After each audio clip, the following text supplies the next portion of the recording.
আবারও আজকে আলোচনায় আসছে নিয়োগ দুর্নীতির কথা। আজ এই মুহূর্তে দাঁড়িয়ে যখন আমাদের এই গোটা বাংলার মানুষ সমব্যথী, আবারও আই রিপিট এগেইন, আমরা সবাই সমব্যথী তাদের জন্য। এই পুজোর আগে যাদের চাকরি নেই তার মধ্যে যোগ্যরা রয়েছেন এবং যোগ্যরা সাফার করেছেন অযোগ্যদের জন্য। চাকরি বিক্রির অভিযোগ তাদের, চাকরি কেনার অভিযোগ তাদের বিরুদ্ধে, আর চাকরি বিক্রির অভিযোগ অনেকের বিরুদ্ধে। এবং এই যে ঘটনা ঘটেছে তার তদন্ত করতে গিয়ে আমরা দেখলাম, আপনাদের মনে আছে 2022 সালে সেই সময় রাজ্যের তদানীন্তন শিল্পমন্ত্রী, প্রাক্তন শিক্ষামন্ত্রী গ্রেপ্তার হয়েছিলেন। এরপরে অন্য একটি ঘটনায় খাদ্যমন্ত্রী গ্রেপ্তার হয়েছিলেন। আর এবার প্রশ্ন উঠছে চন্দ্রনাথ সিনহাকে নিয়ে, যে চন্দ্রনাথ সিনহা অনৈতিকভাবে টাকা রেখেছেন, বাড়ি করেছেন, সম্পত্তি করেছেন বলে অভিযোগ ইডির। আপনার অ্যামাউন্টগুলো শুনলে খুব স্বাভাবিক, যারা আমরা মিডিওকার বা লোয়ার মিডিওকার ফ্যামিলিতে থাকি তারা ডেফিনেটলি চমকে যাব। অঙ্কগুলো এরকম যে গত বছর মার্চ এপ্রিল নাগাদ, মার্চ খুব সম্ভবত, ইডি উদ্ধার করে 41 লক্ষ টাকা। কোথা থেকে? 41 লক্ষ টাকা ক্যাশ ইন হ্যান্ড চন্দ্রনাথের বাড়িতে ছিল। চন্দ্রনাথ সিনহা কে? রাজ্যের কারামন্ত্রী, তার বাড়িতে ছিল। দ্বিতীয়ত আরেকটি তথ্য সামনে আসে, 2.73 কোটি টাকা, অর্থাৎ 2.73 crore এত টাকা চন্দ্রনাথ ডিপোজিট করেছেন ফ্ল্যাট কেনবার জন্য। তৃতীয়ত ফিক্সড ডিপোজিট 1.8 crore রুপিস, কোটি, আপনি বুঝুন। এবং আপনি ভাবুন যে এই কারণে, আমার একটা ছবি মনে আছে, আমরা অফিস থেকে ফিরছি, রাস্তাঘাটে আগুন জ্বলছে। 21 সালের কথা বলছি, 21 সালের কথা বলছি, আমার তারিখটা মনে নেই, মার্জনা করবেন। বাট ঘটনাটা এটা ছিল যে সেদিন তৃণমূলের বিধায়কের তালিকা সামনে এসেছে যে কারা কারা 21-এর বিধানসভায় লড়বে। তাহলে ট্রেন আটকে গেল, বাস আটকে গেল, মানুষ অফিস থেকে ফিরতে রাত 2-2:30 বেজে গেল। কেন? কারণ কিছু মানুষ তারা রাস্তায় টায়ার জ্বালিয়ে বিক্ষোভ করছেন। তাদের দাবি একটাই। কি দাবি? আমাদের নাম বিধায়ক পদপ্রার্থীতে নেই, আমরা জনসেবা করতে চাই, আমরা মানুষের সেবা করতে চাই, আমাদের সুযোগ দেয়নি দল। দলের বিরুদ্ধে এক অংশের প্রতিবাদ। এবং আমার পরিষ্কার মনে আছে 2-1 জায়গায় দলকে মাথা নিচু করে ক্যান্ডিডেট বদল করতে হলো। এই হচ্ছে জনসেবা। দেখুন, 1.8 কোটি টাকা চন্দ্রনাথ ডিপোজিট করেন, ফিক্সড ডিপোজিট। আচ্ছা, 90 লাখ টাকা নগদ দিয়েছেন কাউকে, সেই তথ্য সামনে এসছে। তদন্তের জন্য হেফাজতে নেওয়া প্রয়োজন চন্দ্রনাথকে। একাধিক এরকম ধরনের ঘটনা ঘটলে নথি চায় সব সময়। এনফোর্সমেন্ট ডিপার্টমেন্ট হোক বা আপনার সিবিআই হোক বা আইটি হোক, আপনার রোজগার হয়েছে, আপনি যদি নথি দেখাতে পারেন, কাগজ যদি দেখাতে পারেন যে আমার রোজগারের উৎস হচ্ছে চাষবাস, আমার রোজগারের উৎস হচ্ছে প্লট বিক্রি করে, আমার রোজগারের উৎস হচ্ছে বিজনেস, আমার রোজগারের উৎস হচ্ছে চাকরি, কোনো সমস্যা নেই। আপনি ট্যাক্স না দিলে কি হবে? আপনার ট্যাক্স পেনাল্টি হবে, দিয়ে তারপর আপনাকে ছেড়ে দেওয়া হবে, একটা নোটিশ করা হবে প্রথমে, তারপর পদ্ধতি চলবে, আপনি ট্যাক্স পে করতে। কিন্তু যদি আপনি কাগজ দেখাতে না পারেন তাহলে এই রোজগার ইল্লিগ্যাল মনে করতে হবে। চার্জশিট হলো এই চন্দ্রনাথের বিরুদ্ধে এবং তারপর কিছু কাগজ গিয়ে কোর্টে জমা হলো। আজকে শুনানি ছিল, অন্তর্বর্তীকালীন যে জামিনের আবেদন ছিল সেটা আগামী মঙ্গলবারে বিচারপতির রায় দেবেন যে তাতে কি হতে পারে। ইডি চাইছে 7 দিনের হেফাজত। চন্দ্রনাথের আইনজীবী এবং ইডির আইনজীবীর সঙ্গে প্রায় 2 ঘন্টা ধরে কোর্টের ভেতরে, অর্থাৎ এজলাসের ভেতরে যে বাকবিতণ্ডা এবং বিচার প্রক্রিয়া সেটা চলে। পাশাপাশি আমার আজকে খুব ভালো লাগছে, আমি আমার কলিগদেরকে থ্যাঙ্কস দিই যে মানুষটি আবারও আরেকবার বিস্ফোরক হলেন, তিনি আজ এখন এই মুহূর্তে আমাদের স্টুডিওতে রয়েছেন। চিত্তরঞ্জন মণ্ডল। আজকে নতুন নয়, একাধিকবার চিত্তরঞ্জন বাবু আমাদের স্টুডিওতে আমাদের সাহায্য করেছেন তথ্য দিয়ে। এহেন অবস্থায় চিত্তরঞ্জন বাবু লাইভ আমাদের সঙ্গে রয়েছেন, আপনারা স্ক্রিনে দেখতে পাচ্ছেন। চিত্তরঞ্জন বাবু, তার ডেজিগনেশন হচ্ছে এসএসসির প্রাক্তন চেয়ারম্যান। চিত্তরঞ্জন বাবু অভিযোগ করছেন যে মুকুল রায় এবং পার্থ চ্যাটার্জি, এটা আজকে নতুন বলেননি উনি, আমার এখনো পরিষ্কার মনে আছে 2022 সাল থেকে একই কথা, 19 থেকে 20 করেননি চিত্তরঞ্জন বাবু। তিনি বলেছেন তার উপর ব্যাপক হারে চাপ ছিল দুর্নীতি করবার জন্য, আর সেটার মাথা নিচু করে শির দ্বারা স্পন্ডেলাইটিস হয়ে বাঁকা করে না করতে পেরে চিত্তবাবু বেরিয়ে এসছেন জায়গা থেকে। এই হচ্ছে ঘটনা। আজ আমাদের অত্যন্ত ইন্টারেস্টিং এই প্যানেলে যাদের সঙ্গে আমরা কথা বলবো, চিত্তবাবুর সঙ্গে তো পরিচয় করিয়ে দিলাম, আমাদের সঙ্গে রয়েছেন চিত্তরঞ্জন মণ্ডল, এসএসসির প্রাক্তন চেয়ারম্যান, তার সঙ্গে বিজেপি মুখপাত্র ফাল্গুনী পাত্র আমাদের সঙ্গে রয়েছেন। ফাল্গুনীদিকে স্বাগত জানাবো, মানবকে স্বাগত জানাবো, বাম মুখপাত্র সিপিএম নেতা, যুবনেতা মানবকে স্বাগত জানাই, সঙ্গে অনির্বাণ আর কিছুক্ষণের মধ্যে এসে উপস্থিত হবে। অনির্বাণ আইনজীবী, আজকের এই অনুষ্ঠানে তৃণমূল কংগ্রেসের পক্ষে অনির্বাণ কথা বলেন, আপনারা জানেন।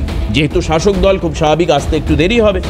এখন ব্যাপার হচ্ছে কখন এসে পৌঁছবে, তারপর ওকে দিয়ে আমি প্রশ্ন শুরু করব। কিন্তু তার আগে আমি চিত্তরঞ্জন বাবুর কাছে একবার যাব, কিন্তু তার আগে আমি বলি, এই যে তথ্য যেটা সামনে আসছে যে চন্দ্রনাথ সিনহার প্রচুর সম্পত্তি পাওয়া যাচ্ছে, সংখ্যাগুলো আরেকবার বলি, 41 লক্ষ টাকা উদ্ধার হয়েছিল, 1.8 কোটি টাকা হচ্ছে তিনি ডিপোজিট করেছেন, ফিক্সড ডিপোজিট 2.73 কোটি, আপনারা দেখতে পাচ্ছেন 2.73 কোটি, যেটা তিনি ফ্ল্যাট কেনার জন্য খরচা করেছেন, নগদ কাউকে দিয়েছেন 90 লাখ টাকা। আমার তো এটা জানতে ইচ্ছে করছে যে বিধায়কদের এই পরিমাণ রোজগার থাকে, মানে জনসেবা করার মধ্যে দিয়ে এই ব্যাপক পরিমাণ টাকা উনি বলছেন চাষবাস করে আর তার অন্য ব্যবসা থেকে এসছে। আমি এর সত্যাসত্য জানতে চাইব। তো যাই হোক, আমি চিত্তরঞ্জন বাবুর কাছে যাব। চিত্তদা, একটা জায়গা একটু চিত্তরঞ্জন বাবু, এই জায়গাটা আমি জানতে চাইবো যে আপনি তো বিস্ফোরক হয়েছেন, সেই প্রসঙ্গে আমি পরে আসছি, আপনার বক্তব্যগুলো আমি শোনাবো। কিন্তু এই যে নিয়োগে যে ব্যাপক হারে দুর্নীতির একটা গন্ধ, আপনি হয়তো সারা পশ্চিমবঙ্গর মানুষ বা তার বিরোধী যত মানুষ রয়েছেন সবার আগে আপনি এই গন্ধটা পেয়েছিলেন।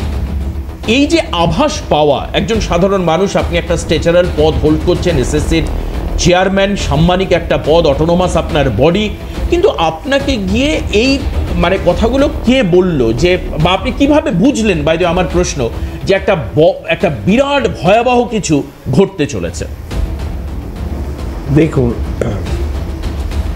ঝড়ের পূর্বাভাস কথাটা বোঝেন তো? ঠিক ঠিক ঠিক। আর কিছু পূর্বাভাস পাওয়া যায়। কিভাবে পেলেন? যেমন বলছি, ধরুন প্রথমেই তখন আমি তৃণমূল কংগ্রেসে ছিলাম এবং শিক্ষা সেলের রাজ্য সভাপতি ছিলাম। আমার পরিচিতিটা মোটামুটি সবার মধ্যে জানা ছিল। আমি কেমন মানুষ সেরকম ধরনেরও অনেকের একটা পরিচয় জানা ছিল। তাতে খুব একটা যে সুখকর হবে এটা মনে হয়নি। কাজে কাজে আমার আগে না করা নিয়ে অনেক লবিং চলেছে ইত্যাদি। যাই হোক, আলটিমেটলি হয়েছিল। এবং দেখুন, যখনই কোনো একটা দায়িত্ব নেবেন, আপনার মাথায় রাখবেন, বিশেষ করে যখন স্বশাসিত সংস্থা হবে, তার দায়ভারটা কিন্তু কে বলেছে, কি বলেছে, কেন করেছেন, ওসব কেউ শুনবে না। You will be responsible. একদম। ও তখন উমুক বলেছে, তুমুক দাদা বলেছে, কেউ শুনবে না। This I realise. আর এই প্রসেসের মধ্যে করতে গিয়ে আমি যে ওই যেটা ঝড়ের আভাসের কথা বলছিলাম, তার কতগুলো আভাস আমার কাছে এসে গিয়েছে। কিরকম? যেমন পরীক্ষাতে একটা গন্ডগোল করার চেষ্টা ছিল।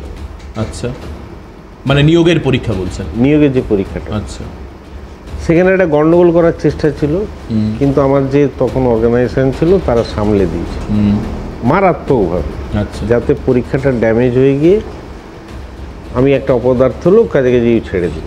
আমার একটা এক্সকিউজ খোঁজার চেষ্টা হয়েছে, কিন্তু সেটা হয়নি। I overcome.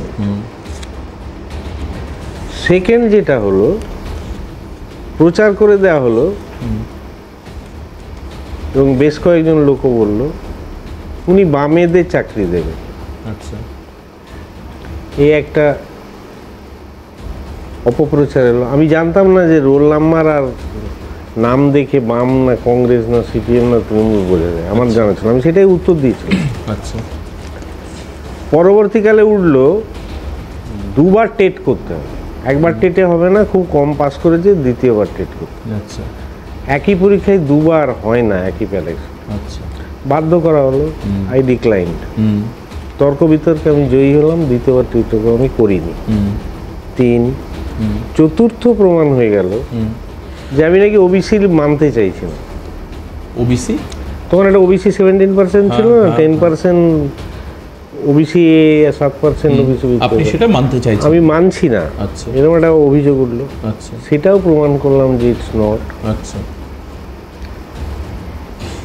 সেটা কিন্তু সমষ্টিগতভাবে আলোচনা হয়েছে। এটা পেরোনোর পরেও একটা থমথমে ভাব। স্বাভাবিক কারণে রিকোয়েস্ট অনেক ছিল, অনেকে রিকোয়েস্ট করলেন, কিন্তু আমার পক্ষে তো কনসেপ্ট করা, কেউ কেউ সামনে এসে আমি বললাম দেখুন চেয়ারম্যানের তো এরকম কোনো ডিসক্রিমিনেশনারি পাওয়ার নেই যে শেষে কাউকে এমনি চাকরি দিতে।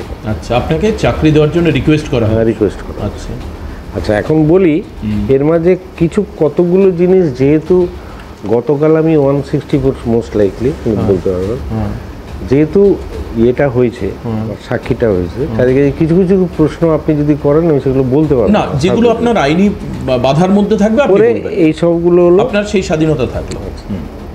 এই করার পরে তখনই বুঝলাম যে সমস্যাটা খুব জটিল। আচ্ছা, মানে আপনি ঝড়ের পূর্বাভাস এটা পাওয়া শুরু করলেন। স্যার, আপনি আমাকে একটু কাইন্ডলি বলবেন এটা অলমোস্ট কোন সময়ের কথা আপনি বলছেন? এইটা ঠিক কোন ইয়ার বলছেন? পরীক্ষাটা এটা 12-র পরে শেষের দিকে, 12-র শেষের দিকে, ডিসেম্বর, মানে আজ থেকে প্রায় আপনি 13 বছর আগের কথা বলছেন। ডিসেম্বরে। আচ্ছা, 2012 ডিসেম্বরে। তারপরে আবার দেখলাম কিছু ছেলে কমপ্লেন করলো, অনেক মামলা হয়েছে। আচ্ছা, তার মধ্যে কিছু ছেলে মামলা করলো যে তখন আমরা একটা কনসেশন এনসিটি থেকে নিয়ে এসেছিলাম। আচ্ছা, যে যেহেতু পশ্চিমবঙ্গে মার্কস দেয়া কম হয়, এবারের মতো 5% আমাদের কনসেশন করা হোক, 45%, এবং বিএডের তখন নাম্বার অফ ইনস্টিটিউশন তো কম ছিল, বিএডটাকে রিল্যাক্স করা হোক, কারণ তারা পরবর্তীকালে বিএড করে আপগ্রেড করে নিতে পারবে। এনসিটি কিন্তু আমাদের সুযোগ দিয়েছিল ফর 5 ইয়ার্স, যে হ্যাঁ এই কনসেন্টটা অনেকেই স্বীকার করেছে, হ্যাঁ পশ্চিমবাংলায় একটু মার্কস কম দেওয়া হয় ইন কম্পারিজন। সেই মতো আমরা এগিয়ে গেলাম। একটা দল ছেলে মামলা করলো কি এটা কনস্টিটিউশনাল বিরোধী। আচ্ছা, তার উকিলকে মাননীয় শক্তিনাথ মুখার্জি, যার ফিস কত 1,40,000, ক্লার্কের 20,000, আচ্ছা, আর পিওনের 10,000। আচ্ছা, মানে এই রকম হাই স্টেচারাল একজন উকিলকে ইনভলভ করা হলে এই মামলা কি হাইকোর্টে হয়েছে? হাইকোর্টে। আচ্ছা, যাই হোক, যে কোনোভাবে হোক সেটা আমি জিতলাম। তাছাড়াও তাদের বলার ছিল যে ঠিক আছে বিএডটা পরে করে নিতে পারে, আনকনস্টিটিউশনাল কেন না, বিএডটা তারা পরে করে নিতে পারবে, কিন্তু 45% যার সে কী করে 50 হবে, সে তো কখনো হবে না, কাজে এটা আনকনস্টিটিউশনাল। তাহলে বুঝতেই পারছেন এই আইনি জটিলতাটা একটা সাধারণ ছেলেদের মাথা থেকে আসবে না। এবং সেখানে উকিল দেওয়া হয়েছে আবার মাননীয় শক্তিনাথ মুখার্জি, 4-5টা হিয়ারিং হলো, বুঝতেই পারছেন কত টাকা করে কে দিল তাহলে তবে। এটা বলছেন 2013-র পরের কথা, তারও আগে 12-র কথা বলছেন? হ্যাঁ, 12 এই সাকসেসিভ গুলো চলছে, কিন্তু এই সবগুলোই 12তেই এতগুলো 12 চলছে পরপর, যাতে I should be thrown out. আচ্ছা, কাজে পূর্বাভাস আমি পেয়ে গেলাম, so I have to be. আচ্ছা, আপনি বারবার করে বলছেন আমাকে এটা বলা হচ্ছিল, আপনি একটা শব্দ ব্যবহার করলেন I should be thrown out, কেউ আপনাকে কিন্তু আমরা এই যে জানি যে এসএসসি হচ্ছে একটা অটোনোমাস বডি, তাহলে অটোনোমাস বডি কথার অর্থ হচ্ছে যারা নিজের সিদ্ধান্ত নিজে নিতে পারে। আপনাকে কারাই বা ছুঁড়ে বাইরে বার করলো, কারাই বা আপনাকে চাপ দিত, ওই কিছু কিছু এই যে অটোনমি আপনার থাকছিল না কেন? না, অটোনমির কারণটা হচ্ছে তাদের যারা চেয়ারম্যান বা যারা হেড করেন, যেমন ধরুন মাধ্যমিক বোর্ড, সেকেন্ডারি বোর্ড ইত্যাদি ইত্যাদি, মানে হাই সেকেন্ডারি কাউন্সিল, এগুলো সব পোস্টগুলো কিন্তু নমিনেটেড। আচ্ছা, দ্যাট ইজ দ্য অনলি একটা সমস্যার জায়গা হচ্ছে নমিনেটেড, মানে সরকার থেকে রেকমেন্ডেশন যায়, গভর্নর অ্যাপ্রুভ করেন অনুযায়ী। তার মানে আপনার গভর্নমেন্টের উইশেই আপনি পেয়েছেন, আপনার কোনো চেয়ারম্যানের জন্য কোনো অ্যাডভার্টাইজ করা হয় না, অ্যাপ্লিকেশন সিক করা না, ইন্টারভিউ হয় না, মানে basically nominated post. That means আপনি half your strength is lost ওইখানে। কাজেই সেটা সরকার থেকেই দেওয়া হয়েছে। কারণ এবার যদি সেখান থেকে বলা হয় আপনি ছেড়ে দিন, আমি কি করবো? একদম। আপনাকে ছেড়ে দিতে হলো। ছেড়ে দিতে হলো। তার আগে যে পূর্বাভাসের যে কথাগুলো আমি বললাম, কিন্তু এই মামলা পরীক্ষা বন্ধ, সেগুলো আপনি ছেড়ে দেওয়ার আগেই পেয়েছিলেন? আগেই পেয়েছিলাম। তখন বুঝতে পারছি যে একটা ডেসপারেশন আসছে যে আমাকে সরতে হবে। আচ্ছা, এবার এই যে আজকের আমাদের স্টুডিওতে এখন লাইভ যা বলছেন চিত্তরঞ্জন বাবু, আমাদের কাছে বেশ কিছু বাইটস আছে, অর্থাৎ ওনার পূর্বে নেওয়া প্রতিক্রিয়া। উনি কি বলেছেন আমি অন্ততপক্ষে দুটো প্রতিক্রিয়া আপনাদেরকে শোনাবো, শুনুন। কে ছাড়তে বলেছিল? তৃণমূলের সুপ্রিমো? আমি একাধিকবার সুপ্রিমো বলেননি, বলেছিলেন পার্থ চ্যাটার্জি তার বাড়িতে ডেকে আমাকে বলেছিলেন যে আপনি ছেড়ে দিন। আর এর বেশি আর কিছু আমি বলতে রাজি নই। বলতো আর্গুমেন্ট কিছু কথাবার্তা হয়েছিল, কিন্তু তার ব্যবহারটা ভালো ছিল না। শিক্ষামন্ত্রী তখন ছিলেন ব্রাত্য বসু, অধ্যাপক ব্রাত্য বসু। আচ্ছা, শিক্ষামন্ত্রী না থাকার সময়ও পার্থ চ্যাটার্জি আপনাকে এই ধরনের কথা বললেন, পদ ছাড়তে বললেন, তা নিয়ে আপনি কখনো দলের সুপ্রিমোকে জানাননি? জানানোর চেষ্টা করেছিলাম, কারণ উনি ব্যস্ত মানুষ, যোগাযোগ হয়ে ওঠেন। উনি করলেন না কিনা, কারণ সিএম অনেক ব্যস্ত মানুষ, উনি পেয়েছেন, আমি চেষ্টা করেছিলাম, পারিনি। এর বেশি ডিটেলসে আমার পক্ষে যাওয়া সম্ভব। আপনি কোনো চিঠি লিখেছিলেন সিএমকে? না, চিঠি লেখার প্রয়োজন ছিল না, কারণ আমি দলের লোক ছিলাম, যে যোগাযোগ করার চেষ্টা করেছিলাম সেগুলো দিয়ে ওনার কাছে খবরটা পৌঁছেছিল, কিন্তু যে কোনো কারণে উনি সময় পাননি বা আমি যোগাযোগ করতে পারিনি, এরকম একটা গ্যাপ ছিল। তো অবশ্য আমাকে কিছু বলেননি, উনি জানতেন সবই, কারণ রেজিগনেশন লেটার তো ওর কাছেই পৌঁছেছিল, সেক্রেটারির কাছে পৌঁছেছিল, তার মানে প্র্যাকটিক্যালি ওনার কাছে পৌঁছেছিল। উনি জানতেন, জানানোর প্রয়োজন ছিল। সময়ে যে এসএসসির পরীক্ষা হতো। আমরা ফিরে আসবো, আমাদের সঙ্গে আইনজীবী অনির্বাণ ব্যানার্জি, তৃণমূল সমর্থক, উনি আমার সঙ্গে রয়েছেন। আমি অনির্বাণের কাছে যাব, সরাসরি চিত্তবাবুর যে অভিযোগ, চিত্তরঞ্জন বাবুর যে অভিযোগ, সেই অভিযোগ নিয়ে অনির্বাণ কি বলবে একটা বিরতির পর ফিরে এসে। এরপর মানব এবং ফাল্গুনিদি রয়েছেন, দুটো রাজনৈতিক দলের আলোচনা হবে, সঙ্গে আপনারাও রয়েছেন। ফিরে আসলাম, অনির্বাণের কাছে যাব। অনির্বাণ, চিত্তরঞ্জন বাবু যে অভিযোগগুলো করছেন, এই অভিযোগ সম্পর্কে এখন কি তোমার কিছু বলার আছে, নাকি আইনি প্রক্রিয়া চলছে বলে তুমি পাশ কাটিয়ে চলে যাবে? না, চিত্তরঞ্জন বাবু এই বক্তব্য আগেও দিয়েছেন, ওনার সঙ্গে সিএ নেই, তোমার অনুষ্ঠানে সম্ভবত এর আগে একাধিকবার নিয়েছিলাম। উনি এই বক্তব্য একদম স্টেডি একই বক্তব্য দিয়েছেন। আমার এইটুকু আমার মনেই হয়েছে যে উনি কোথাও ইচ্ছাকৃত ভুল কিছু বলছেন না। দেখুন, রাজনৈতিক চাপানুতোর বা রাজনৈতিক লাভ ক্ষতির অঙ্ক ইত্যাদি সেটা যেমন একদিকে থাকে, অন্যদিকে একজন ব্যক্তি মানুষ তিনি যদি গত 3, 4, 5 বছর ধরে একটাই কথা মেনটেন করে থাকেন, আমি তাকে সম্মান জানাই। চিত্তরঞ্জন বাবু শিক্ষামন্ত্রী পার্থ চট্টোপাধ্যায় থাকাকালীন তার তরফে যে চাপ আসার কথা, এবং একই সঙ্গে যেটা বারবার অনেক সময় তুমি নিজেই চেষ্টা করছো, না একটু মুখ্যমন্ত্রীর নামটা একটু বলে দিন, উস্কে দেওয়ার চেষ্টা করেছো, তিনি কিন্তু ওই ফাঁদে কখনোই পা দেননি, এটাও আমি দেখেছি। তুমি কি মনোবিদ? আমি মনোবিদ না হলে আমি তো আমি সিরিয়াস জিজ্ঞেস করি, মানে তাহলে আমি কিছু পেশেন্ট পাঠাবো আর কি তোমার কাছে? পেশেন্ট নয়, অ্যাট লিস্ট কাউন্সেলিংটা তুমি করতে পারো। লোক কাউন্সেলিং করি না, আমি চেষ্টা করছি, দুবার মুখ্যমন্ত্রীর নাম, একবারও আমি করিনি। তার জন্য আমার দরকার নেই, তোমার যে কোনো সাধারণ মানুষকে দর্শকদের জিজ্ঞাসা করে, কমেন্টে কোনো দর্শক কোনো কমেন্ট করবে না এই বিষয়ে। জিজ্ঞাসা করেছে দেবাশিস কি উস্কানোর চেষ্টা করে, প্রশ্নটা রাখো, পোলিং করো, তুমি পোলিং করে দেখো হ্যাঁ বলে না বলে, আমার বেশি কিছুতে যাচ্ছি না। তো এটা খুব স্বাভাবিক, বোঝা যায়। প্রশ্নটা সেটা না, চিত্তরঞ্জন বাবু যেটা একদম মেনটেন করেন, আমি তার জন্য ওনাকে সম্মান জানাই। পার্থ চট্টোপাধ্যায়ের তরফ থেকে চাপ আসার কথা তিনি জানিয়েছেন, যে স্বাক্ষর তিনি সম্ভবত এর মধ্যে দিয়েছেন, এবং আগামীতে ট্রায়াল শুরু হলে সেখানেও তিনি দেবেন। আমার ধারণা তিনি তার কথা বদলাবেন না। এখানে প্রসঙ্গ হচ্ছে যে রাজনৈতিক চাপানুতরের জায়গায় আমরা প্রথম দিকে এই এসএসসি ইত্যাদি সংক্রান্ত যে দুর্নীতি, তার অভিযোগে পার্থ চট্টোপাধ্যায় গ্রেপ্তার হওয়া এবং তার পরবর্তীতে যত রকম থিওরি, হাইপোথিসিস সব কিছু শুনেছি, সেগুলি আদালত অবধি গড়িয়ে ট্রায়ালের মাধ্যমে যারা প্রকৃত দোষী তাদের সাজা পাওয়া, এই জায়গাটা কিন্তু আমরা এখনো অবধি পাইনি। এখানে না, তুমি আইনি প্রক্রিয়ায় তার সলিউশন এখনো পাওনি মানে কি অপরাধ হয়নি? মানে আমি বলছি, একটা অটোনোমাস সংস্থাকে 2011 সালে তৃণমূল কংগ্রেস ক্ষমতায় আসে, 2012 সাল থেকে অটোনোমাস বডিগুলোর যারা চিফ রয়েছেন তাদের উপরে প্রেশার করা শুরু হতে থাকে। এটা উনি তোমার সামনে বসে বললেন, আশা করি তুমি বাকান দিয়ে শুনেছো সবটা। আমার কথা হচ্ছে যে এই জায়গায় দাঁড়িয়ে এই যে ক্রমাগত একটা প্রেশার মানুষের উপর আসা, এরপর উনি পুরো বাইটে আমাদের প্রতিনিধিকে বলছিলেন যে ওনার বাড়িতে ডেকে পার্থবাবু বলেছেন যে আপনি ছেড়ে দিন। ব্রাত্য বসু সেই সময় কিছুই বলেননি এই বিষয়ে। তো ব্রাত্য বসু একসঙ্গে কি করে বলবে? পার্থ চট্টোপাধ্যায় তখন সম্ভবত শিক্ষামন্ত্রী ছিলেন। না, উনি বলছেন ব্রাত্য বসু ছিলেন। না, পার্থ চট্টোপাধ্যায় যখন আপনাকে ডাকছে তখন তিনি কি পোস্টে ছিলেন সেটা জিজ্ঞাসা করছি। কে পার্থবাবু তো? হ্যাঁ, আচ্ছা আচ্ছা। নাম্বার 2 পার্সন সে নিজেই দাবি করতো আমি সাম কেসে মমতা ব্যানার্জির চেয়েও ক্ষমতা আছে। সেটা তো দাবি করতেন, যাই হোক। তার মানে এডুকেশন মিনিস্টার যিনি তো ওই সময় ছিলেন, তিনি কোনো চাপ আপনাকে সরাসরি দিয়েছেন সেইটা আপনি বলেননি। যাই হোক, আমি সেই নিটিগ্রিটিসে ঢুকছি না। দেখুন এখানে না, চাপ দিয়েছেন বলেননি, ওনার পাশে দাঁড়িয়েছেন সেটাও বলেননি। পাশে না দাঁড়ানো, উনি একজন শিক্ষামন্ত্রী হয়ে শিক্ষা দপ্তরের একটি এসএসসির মতো সংস্থার চেয়ারম্যানকে এইভাবে হ্যাকেল করা হচ্ছে। কয়েকদিন আগে তোমার মনে থাকবে কলকাতা বিশ্ববিদ্যালয়ের সামনে গেটের পাশে দাঁড়িয়ে অভিরূপ চক্রবর্তী কোন ভাষায় কলকাতা বিশ্ববিদ্যালয়ের উপাচার্যকে আক্রমণ করেছে। এরপরেও প্রাপ্তবাবু কিছু বলেননি, মানে বলেছেন উনি টুনটুনি বুলবুলি এই সমস্ত বলেছেন উপাচার্যকে, শান্তা দত্তকে। আচ্ছা, এই উপাচার্য প্রসঙ্গ টেনে একদিক থেকে ভালোই করলে। উপাচার্য প্রসঙ্গে যার এই নিয়োগগুলি করার কথা, তার না করা নিয়ে সুপ্রিম কোর্টের মামলায় সুপ্রিম কোর্ট বারবার করে কি বলেছে, আমি কি তার এখন সেই আলোচনায় ঢুকবো?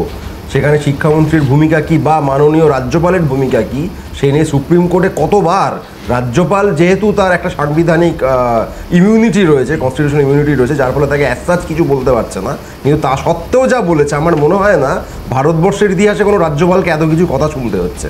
কারণ উপাচার্য নিয়োগ নিয়ে যে ইচ্ছাকৃত অচলাবস্থা এই রাজ্যপাল, বিজেপি মনোনীত রাজ্যপাল তৈরি করে রেখেছেন, তার ফলে কিন্তু বিশ্ববিদ্যালয়ের পড়াশোনা এফেক্টেড হচ্ছে। এটা একটা আলাদা, তার জন্য একজন ছাত্র গেটের বাইরে দাঁড়িয়ে অপমান করতে পারে, সেটা তোমার ইনফারেন্স।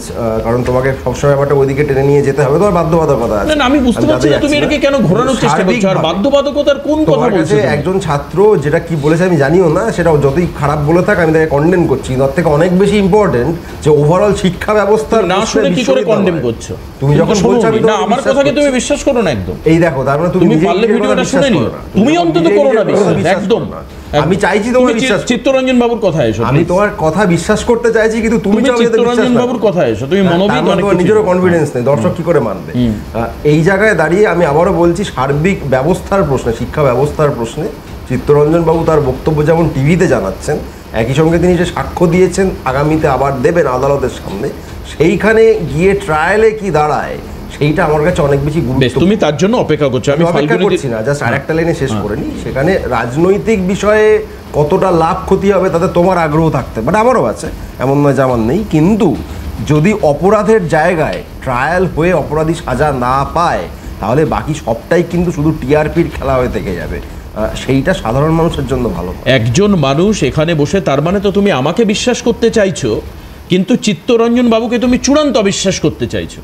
মানে দেখো, একজন অ্যাঙ্কারকে তুমি একটু আগে বললে মাথার কি সমস্যা, আমি মুখ্যমন্ত্রীর নাম বলিয়ে নিতে চাইছি, আবার তুমি তোমার পাশে বসে থাকা চিত্তবাবুকে চূড়ান্ত অবিশ্বাস করছো। মানে ট্রায়াল করে যদি অপরাধী শাস্তি না পায়, তার মানে উনি যেটা বলছেন উনি সম্পূর্ণ মিথ্যা কথা বলছেন। আচ্ছা, এটা তোমার ইনফারেন্স হতে পারে। প্রবলেমটা হচ্ছে এখানেই যে চিত্তরঞ্জন বাবু যে প্রথম থেকে তার ভার্সন মেনটেন করেছেন, আমি তাকে সাধুবাদ জানি। হ্যাঁ, সত্যিটা মেনটেনই হয় সব সময়, মিথ্যা হলে নানান সময় নানান রকম হয়। ক্রাইম সাইকোলজি তুমি পড়ো তাহলে বুঝতে পারবে। তুমি যদি দেখো মিথ্যার কথা বলো, 2014 সালের আগে থেকে নরেন্দ্র মোদীর প্রতিশ্রুতি সবটাই মিথ্যে। আবার তুমি অন্যদিকে যাচ্ছ। না, আমি কোনো রাজনৈতিক ব্যক্তিত্বের দিকে যাবই না।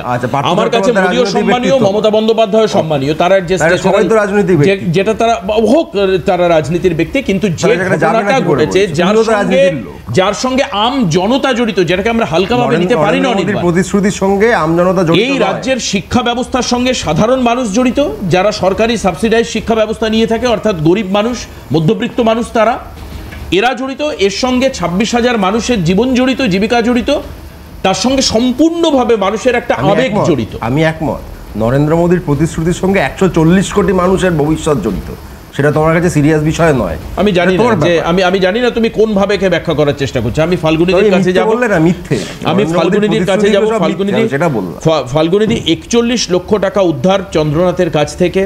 এরপরে 2.73 কোটির ফ্ল্যাট, 1.83 কোটি ইডি মনে করছে এগুলো সবটাই নিয়োগ দুর্নীতির টাকা। আমি পূর্বাভাস দিলাম, ঝড়ের আগের পূর্বাভাস, চিত্তরঞ্জনবাবু বললেন যে 2012 থেকেই তার কাছে নানানভাবে প্রেশার, কৌশলে নিয়োগ করা বা ভুল পথে নিয়োগ করা, এই প্রপোজালগুলো কম বেশি আসতে শুরু করেছিল। উনি টিভিতে ভাসিয়ে কথা বলছেন না, উনি সম্মানীয় আদালতের সামনে দাঁড়িয়ে এই কথাগুলো বলেছেন। এবং অনির্বাণ এখানে স্বীকার করছে যে 2022 সাল থেকে যখন আমরা বেলাগাম দুর্নীতি নিয়ে অনুষ্ঠান করি, প্রথম দিন চিত্তরঞ্জন বাবু যা বলেছেন, আজকেও চিত্তরঞ্জন বাবু অলমোস্ট একই কথা বলছেন। ফাল্গুনিদি এর পেছনে কিছুই নেই, ও তো নানান রকম মোদি, মমতা ইত্যাদি ইত্যাদি এনে ব্যাপারটাকে হালকা করে দেওয়ার চেষ্টা করছে। না, ধন্যবাদ চিত্তরঞ্জন বাবুকে। তার মতো একজন মেরুদণ্ড সোজা করে থাকা মানুষ যে এত বাধার মুখেও মাথা না নুইয়ে তিনি সেখান থেকে পদত্যাগ করে চলে এসেছিলেন বলে তবুও মানুষ তাকে সম্মানের সাথে দেখছে, সারা পশ্চিমবঙ্গের মানুষ, এবং আগামী দিনেও তাকে সম্মানের চোখে দেখবে। যে কোনো পয়সার ক্ষেত্রে কোনো শক্তিশালী প্রাতিষ্ঠানিক দুর্নীতির কাছে তিনি মাথা নোয়ায়নি। এটা এর জন্য তাকে আমি ধন্যবাদ জানাই। এবং দেখুন, উনি বারবার বলছেন যে মমতা ব্যানার্জির নাম বলিয়ে নেওয়া। দেখুন, এটা বলাতে হয় না। যেখানে একজন মন্ত্রিসভার দ্বিতীয় সেকেন্ড ইন কমান্ড এত বড় দুর্নীতি করেছে, তার বডিগার্ড পুলিশ রয়েছে, এত প্রাতিষ্ঠানিক দুর্নীতি। এক্ষুনি আপনি চন্দ্রনাথ সিনহার কথা বললেন, ইনিও এই চন্দ্রনাথ সিনহা, আপনি জানেন যে অভিযুক্ত কুন্তল ঘোষের ফ্ল্যাটের তদন্তের সময় 159 জন অযোগ্য প্রার্থীদের নামের তালিকা কিন্তু সেখান থেকে পাওয়া গেছে, এই চন্দ্রনাথ সিনহা পাঠিয়েছিলেন, তার সই করা। তো অতএব এটা যে প্রাতিষ্ঠানিক দুর্নীতি, এর সাথে যে সবাই জড়িত, মানে ছোট কুচো থেকে বড়, মানে ছোট থেকে বড় প্রত্যেকে জড়িত, এতে কোনো সন্দেহ নেই। এবং কোটি কোটি টাকার যে দুর্নীতি, এটা প্রত্যেকটা ক্ষেত্রে প্রমাণ হয়। দেখুন, এই যে হচ্ছে, আজকে যদি কোনো প্রুফ না থাকতো তাহলে শিক্ষামন্ত্রী জেলে কেন, কুন্তল জেলে কেন, আজকে এই যে আমাদের শান্তিপ্রসাদ সিনহা জেলে কেন, মানিক বন্দ্যোপাধ্যায় জেলে কেন, আরও 4 জন যে রয়েছে তারা জেলে কেন? কিছু তথ্য প্রমাণ পেয়েছে বলেই না তারা জেলে। আমাকে, আপনাকে, উনাকে, আজকে চিত্তরঞ্জন বাবুকে তো কই জেলে নিয়ে যেতে পারে, প্রমাণ না থাকলে তো, তাহলে প্রমাণ আছে বলেই তো জেলে গেছে। তো স্বভাবতই এইবারে আপনি বলবেন কি শাস্তি হবে, সেটা চলছে, নিশ্চয়ই হবে। কারণ তথ্য প্রমাণ অনুযায়ী যদি এতদিন ধরে জেলে রাখা যায়, কারণ আমরা জানি যে সঠিক তথ্য প্রমাণ মানে ঠিকভাবে জোরালো না থাকলে এতদিন ধরে জেলে রাখা যায় না, এটা আমাদের আইন আছে। আমি আইনের ছাত্রী নয়, কিন্তু আমরা যেটুকু বুঝি সেইভাবে আমরা বলছি। পাশে বসে রয়েছেন, উনি আইনের ছাত্র, উনি আরো বেশি করে বলতে পারেন, উনি একজন লয়ার। কিন্তু বিষয় হচ্ছে, তাদেরকে যখন এতদিন ধরে জেলে রাখা হয়েছে তাহলে যথেষ্ট প্রুফ আছে, সেই জন্য এতদিন জেলে রয়েছে। এবং আমি বলতে চাই, এই যে চন্দ্রনাথ সিনহা, যার এত কোটি কোটি টাকার সম্পত্তি, কারামন্ত্রী, দেখুন তিনি, তার যে 2015-র পর থেকে চন্দ্রনাথ যে সিনহার আর্থিক সম্পত্তি রকেটের গতিতে বেড়েছে, একের পর এক। কিভাবে বেড়েছে? আজকে আমরা দেখতে পাচ্ছি কিষাণ মান্ডিতে তিনি চাষবাস করেন, সেখানে এত কোটি কোটি টাকার লেনদেন হয়েছে, ইডি সেখানে গেছে। তো এই লেনদেন কিভাবে হয়েছে? আমরা অনুব্রতর সময়ও দেখেছিলাম যে বিভিন্ন কোঅপারেটিভ, বিভিন্ন জায়গায় এই সব ক্ষেত্রে বিভিন্ন লেনদেনের উৎস আমরা দেখেছি। রাইস মিল থেকে সব ক্ষেত্রে, জমি কেনা, এদের দুর্নীতিটা একদম নিচে কোঅপারেটিভ, নিজে কিষাণ মান্ডি, অন্যান্য জায়গায় সবগুলোকে একসাথে তৈরি করে নিয়ে যে একটা প্রাতিষ্ঠানিক দুর্নীতি পুরো জর্জরিত। উনি মোদির কথা বলছেন, মমতা ব্যানার্জি কি বলে এসেছিলেন? আমি বলি 2011-তে আপনাদের মুখ্যমন্ত্রী কি কি বলে এসেছিলেন, মানুষের সাথে আপনারা কি কি কথা রেখেছেন, কি কিভাবে প্রত্যুত্তর দিয়েছেন। আজকে আপনি বলুন কত স্কুল বন্ধ আছে, 8200 স্কুল বন্ধ, আপনি ভাবতে পারছেন? আজকে মাস্টাররা নেই, আজকে 5 মানে 5-এর নামটা বলতে বললে তারা বলতে পারছে না। এই হচ্ছে আপনাদের পরিস্থিতি। আপনারা এটা নিয়ে মোদিজির সাথে তুলনা করছেন। আজকে একটা জায়গায় ভারতবর্ষ নয়, সারা বিশ্বের মানুষ, বিশ্বের নেতারা মোদিজিকে নেতা হিসেবে মানছেন। আপনি মানুন বা না মানুন, আপনি হাসুন, তাতে কোনো অসুবিধা নেই, কিন্তু যেটা বাস্তব সেটা সামনে আসছে। আপনাদের হাসি লাগছে কেন বলুন তো? কারণ আপনারা দুর্নীতিতে নিমজ্জিত একটি দল, প্রাতিষ্ঠানিক দুর্নীতি করছেন, তার জন্য আপনাদের এখানে বসে এই ধরনের কথা বলতে বা হাসতে আপনাদের একটু বিবেকে বাধে না, কারণ সেটাকে আপনারা বিসর্জন দিয়েছেন। সেই জন্যই আপনাদের এই রকম ধরনের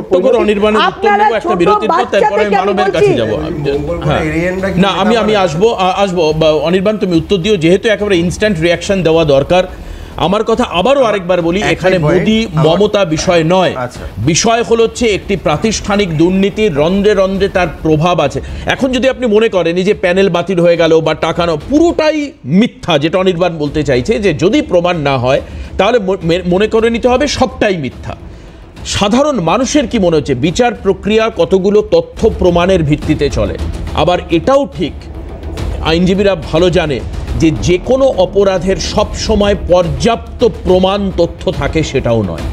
ঘটনাক্রম বলে দিচ্ছে যে কি হয়েছে না হয়েছে, সিচুয়েশন দেখলে আপনি বুঝতে পারবেন কি হয়েছে না হয়েছে।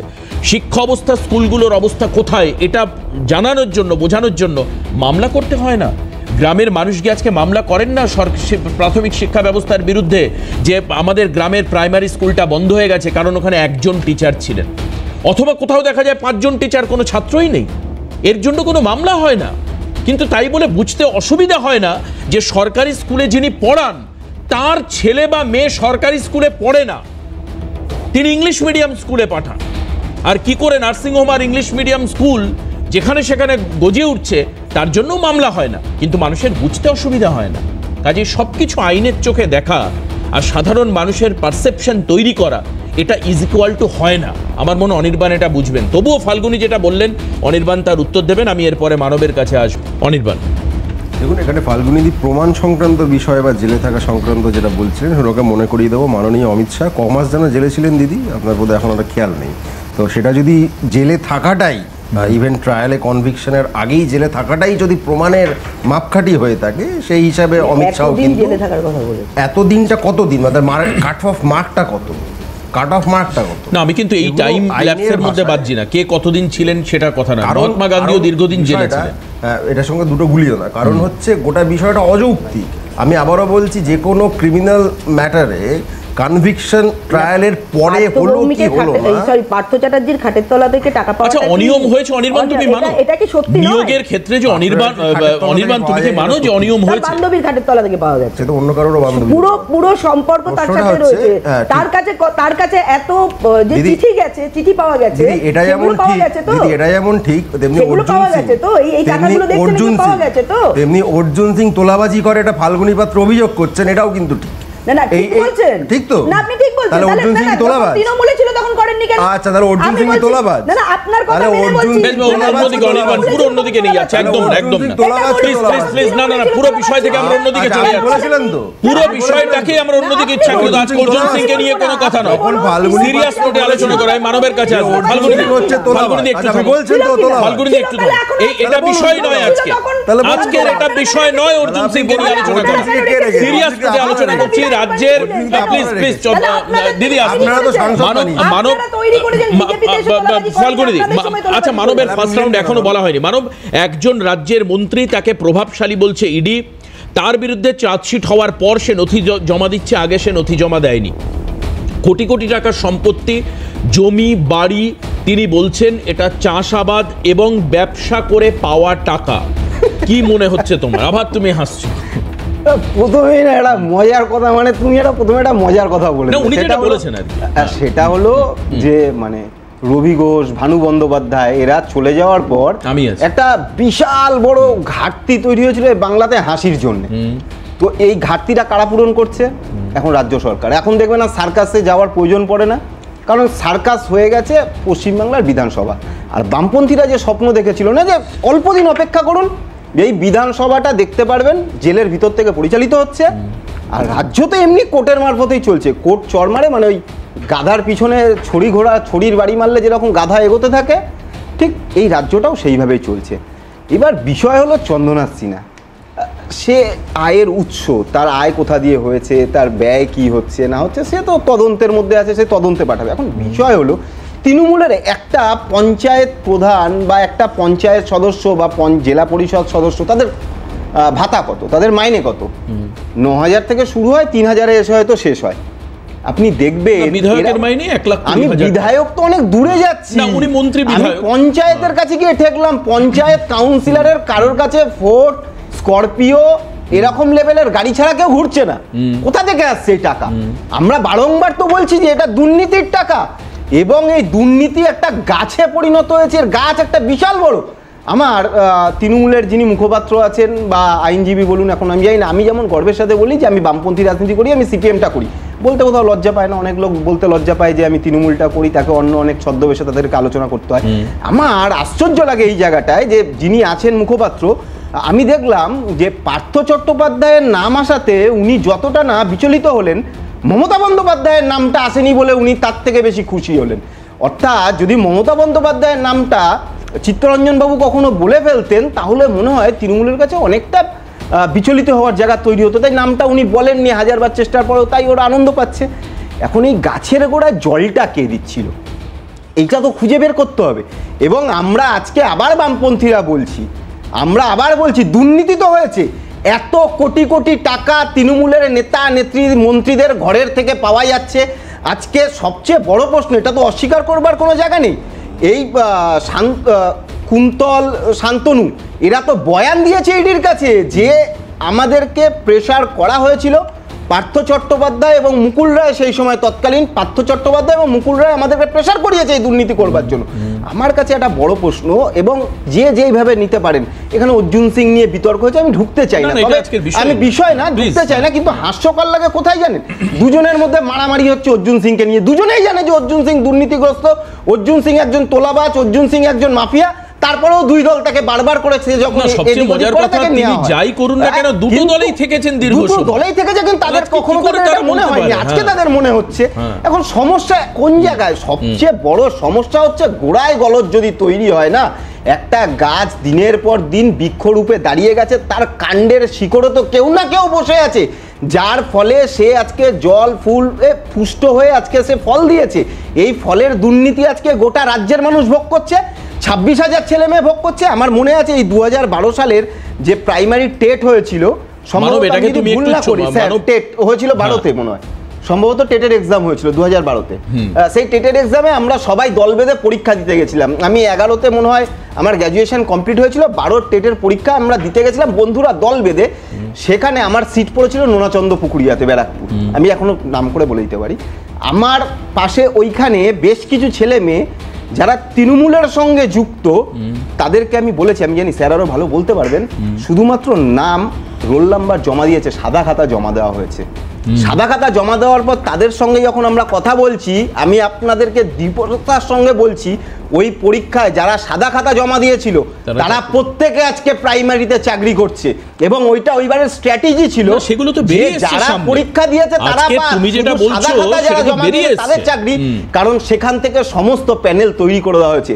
এইটা প্রেশার হয়েছে, এটা এই অভিযোগ আমরা বামপন্থীরা বারংবার করে গেছি, আজকে সেটা প্রমাণ হচ্ছে, একের পর একভাবে প্রমাণ হচ্ছে। অর্থাৎ বামপন্থীরা তো সত্যি কথা যেগুলো বলে গেছিল আজকে সেটা প্রমাণিত, এবং একটা প্রাতিষ্ঠানিক দুর্নীতির জন্য গোটা রাজ্যের যুব সমাজের মেরুদণ্ডটা ভেঙে দিল এরা। এটা বলতে কোথাও লজ্জা নেই, এবং যারা একে ডিফেন্স করছে তাদেরকে ধিক্কার জানাই, লজ্জা জানাই, এবং এই দুর্নীতিগ্রস্ত যেই থাকুক, আগায় থাকুক, মাথায় থাকুক, লেজে থাকুক, তাদের সবাইকে জেলে পাঠাতে হবে। আমি জানি না যে অনির্বাণের মতো, আমি জানি না যে অনির্বাণের মতো শিক্ষিত মানুষ তারা কি করে এই সব কিছু দেখে শুনেও এই যে ডিফেন্ডিং মুডে থাকে, যে ডিফেন্ড করে। আমার একবারও আমি দেখলাম না যে এই যে ঘটে যাওয়া অন্যায়ের বিরুদ্ধে অনির্বাণকে কথা বলতে। এটা আমার কাছে খুব হতাশার বিষয়। অনির্বাণ আমাদের সঙ্গে রয়েছে, একবারও বলছে না যে না, যে এই যে সাদা খাতার কথা মানব বলছে, আজকে স্যার বলুন আর মানব বলুন, এটা তো তদন্তের পরে যারা আইনজীবী যুক্ত রয়েছেন তারা তুলে তুলে বলেছেন যে এই রোল নাম্বার, এই নাম যে 7 পেয়েছে, নাম্বারকে 55 করে দেওয়া হয়েছে। সাদা খাতা পাওয়া গেছে, তার যে সফট কপি পাওয়া গেছে, সফটওয়্যার যেটা পাওয়া গেছে, সেখান থেকে দেখা গেছে নাম্বারের গরমিল, এবং সেটার সঠিক তার অ্যাকাউন্টেবল কে এসএসসি 10 সেকেন্ড তার উত্তর দিতে পারেনি বলেই তো চাকরিগুলো গেছে। একটু তোমাকে অ্যাড করে দিই, তোমার এই কথার উত্তর অনির্বাণ থেকে নেব। শিক্ষামন্ত্রী নিজে দাঁড়িয়ে বলছে যে আমি এই দপ্তরের মন্ত্রী, আমি কাকে চাকরি দেবো, কিভাবে চাকরি দেবো, আমার দলের লোককে চাকরি দেব, সেটা উনি জনসভায় রাস্তায় কোথাও বলেছে, সেখানেই প্রমাণিত। আমি ছেড়ে দিলাম সেটা, কিন্তু তারপরে এই যে ঘটনাগুলো ঘটছে এবং তার প্রমাণ এক এক করে পাওয়া যাচ্ছে, ভাবার কোনো কারণ নেই যে জামিন হয়ে যাচ্ছে বলে সবাই মুক্ত। জামিন একটা আইনি প্রক্রিয়া, জামিন মানে সে এই বিচার ব্যবস্থা থেকে মুক্ত নয়, আইন প্রক্রিয়া চলছে তার বিরুদ্ধে। একটা এই পিএমএলএ একটা নির্দিষ্ট সময় আছে, তার বিরুদ্ধে তাকে কোর্টে জেলে রাখা যায় না, তার অনির্বাণও জানে সেটা, তার মানে সে নির্দোষ। আমি তো অবাক লাগছে, আমি যেটা আমাকে বললো মানব, আমি তার উত্তর নেব অনির্বাণের থেকে, তারপর ফাল্গুনীদির কাছে যাব, স্যারের কাছেও আসবো। এই ব্যাপক দুর্নীতির বাতাবরণে তার ফলাফল মানুষ পাচ্ছেন। কি পাচ্ছেন? চাকরি চলে যাওয়া, বিভিন্ন স্কুল বন্ধ হওয়া, আমাদের পুরো প্যানেলে এসছে এই আলোচনাটা।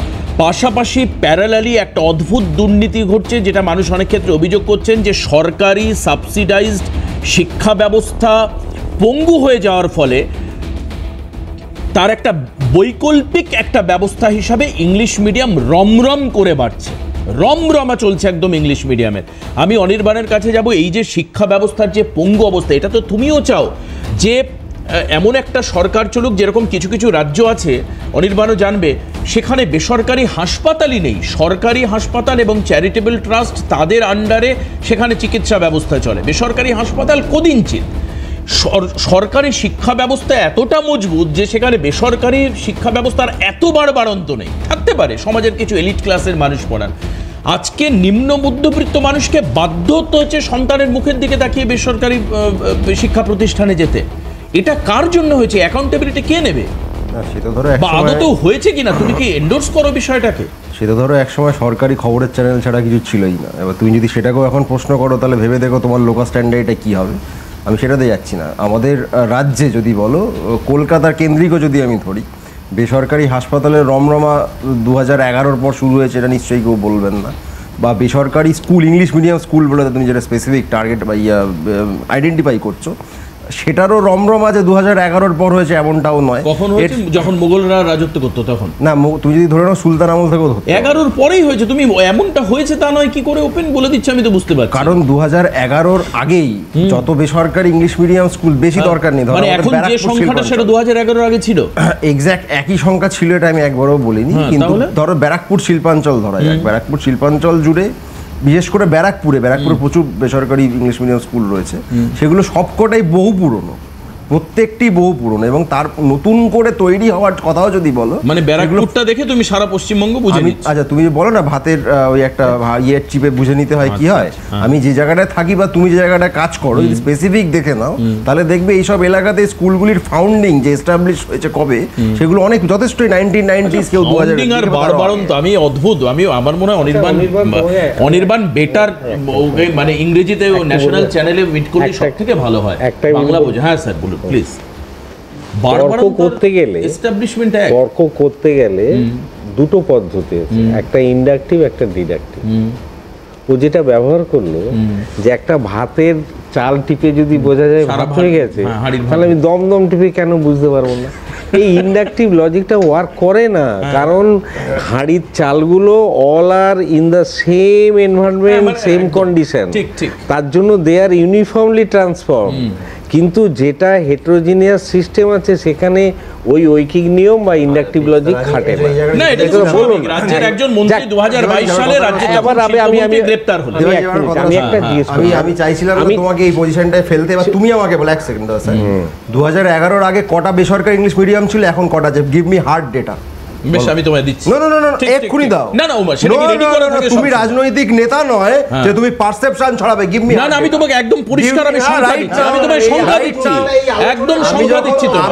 এবং সারাটা সময় স্কুল কি সংখ্যা ছিল, আমি একটা কথা বলি, স্কুল কি সংখ্যায় ছিল না দেবাশিস, আমি একটা কথা বলি, সংগ্রহ করো একটা ছাত্র সংখ্যা কোথায় ছিল, আজকে কোথায় আছে। যদি তুমি প্রপার জার্নালিস্ট সংখ্যা ফল করে দিবে, প্রপাগান্ডিস্ট না।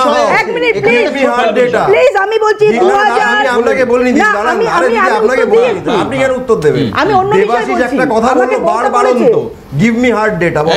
একদম বারবারন্ত বলো, ডেটাটা দাও। আরে ভাই, ডেটাটা দাও, একদমই বারবারন্ত ডেটাটা দাও। আজকে 2011 সালে যে পরিমাণ তার, এটা মানুষ বুঝতে পারছে যে সংখ্যায় ছাত্রছাত্রী পড়তো বেসরকারি ইংলিশ মিডিয়াম স্কুলে, আজ তার সংখ্যাটা কোথায় মানুষ বুঝতে পারছে। আরে তোমার ডেটা তো তোমার স্কুল বন্ধ হয়ে যাচ্ছে, তুমি সেটা দেখো।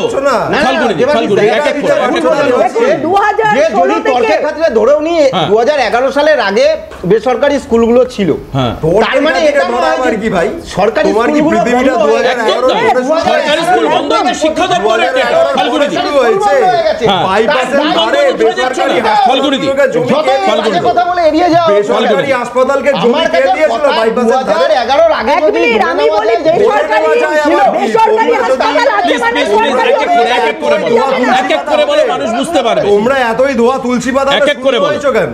এক এক করে বলে বুঝতে পারবে। ফালগুনি অদ্ভুত ব্যাপার, গোটা ভোট ব্যাংকটা বিজেপি একদম, কিন্তু সময় নেই, একদম সময় নেই ভাই। পারসেপশন ছড়ানোর খেলায় তোমরা হেরে গেছো, পারসেপশন ছড়ানোর খেলা হেরে গেছো। দেবাশিসও পারছে না এখনো পর্যন্ত। দেবাশিস বন্ধু মানুষ, আমি ওকে বলতে গেছিলাম ডেটাই দিতে পারে না, তোমরা বেসিক ডেটা দিতে পারে না, তুমি তো পারবেই না। ছেড়ে দাও, আঞ্চলিক দল হয়ে এই কথাগুলো তোমাদের মুখে মানায় না। এখনো শিশু আছো ভাই, 2016 থেকে এক মিনিট একটু বলতে দেন, যদি পারো ডেটা দাও না। প্লিজ এক এক করে বলতে হবে, না হলে হবে না। প্লিজ এক এক করে বলতে হবে, এক এক করে বলতে হবে।